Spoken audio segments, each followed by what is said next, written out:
मागील 6 महिन्यांपासून मानधन न मिळाल्याने जिल्हा परिषद व पंचायत समितीमधील पाणी आणि स्वच्छता विभागात कार्यरत असलेले गट संसाधन केंद्रातील कंत्राटी कर्मचारी आक्रमक झाले आहेत. डिसेंबर 2025 ते मे 2026 या कालावधीचे मानधन न मिळाल्याने कर्मचाऱ्यांवर उपासमारीची वेळ आली आहे. वारंवार पाठपुरावा करूनही प्रशासनाकडून केवळ आश्वासने मिळत असल्याने संतप्त कर्मचाऱ्यांनी मानधन न मिळाल्याने 1 जूनपासून काम बंद आंदोलन सुरू केले आहे. या आंदोलनामुळे पाणीपुरवठा आणि स्वच्छतेची कामे ठप्प झाली आहेत. त्यानंतर टप्प्याटप्प्याने धरणे आणि मोर्चा काढण्याचा निर्णय कर्मचाऱ्यांनी घेतला आहे. प्रशासनाने त्वरित मानधन अदा करावे अशी मागणी जिल्हा संघटनेने केली आहे. दादा, पाणीपुरवठा व स्वच्छता विभागाअंतर्गत काम करणारे तालुकास्तरीय कंत्राटी कर्मचारी आम्ही आहोत.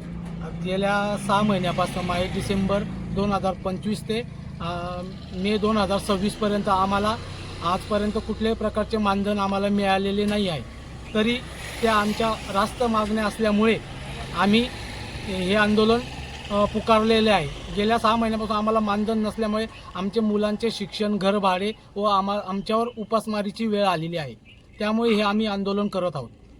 आणि पुढचा पवित्रा म्हणजे आमचे आंदोलन म्हणजे 1 ते 5 तारखेपर्यंत जिल्हा परिषद स्तरावर आम्ही आंदोलन करणार आहोत. त्याचा दुसऱ्या टप्प्याअंतर्गत जळगाव इथे जिल्हाधिकारी कार्यालयापासून तर पाणीपुरवठा स्वच्छता मंत्री माननीय गुलाबराव पाटील यांच्या निवासस्थानापर्यंत पायी यात्रा काढणार आहोत, त्यांच्या घरापर्यंत जाऊन.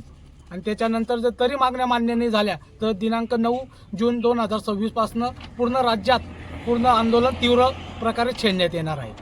अशा तरी आमची विनंती आहे की आमच्या रास्त मागण्या ह्या तात्काळ पूर्ण करण्यात यावे व जे मानधन राहिलेले आहे ते तात्काळ 6 महिन्याचं मानधन सर्व कर्मचाऱ्यांच्या बँक खात्यात जमा करण्यात यावे.